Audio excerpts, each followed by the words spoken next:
Welcome again guys to my channel. This is Janil Idanyo. At sa video kong ito, update po ulit tayo regarding po sa non-Proto Pro License Upgrade Caravan Program po ni Mobit po. No? So good news naman po ito dahil may panibago naman po tayong schedule. Kailan po ba ito gaganapin? Gaganapin po ito guys sa June 21, 2025 po. Araw po ito ng Sabado.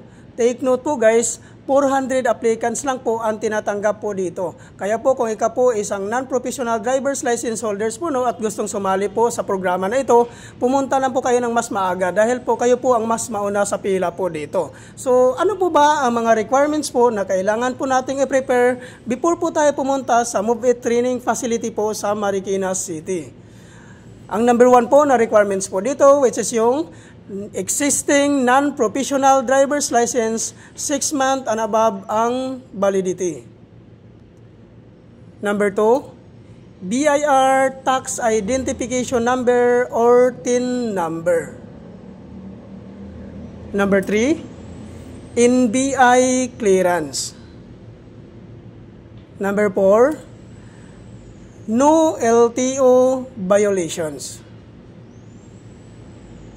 Number 5, motorcycle ORCR.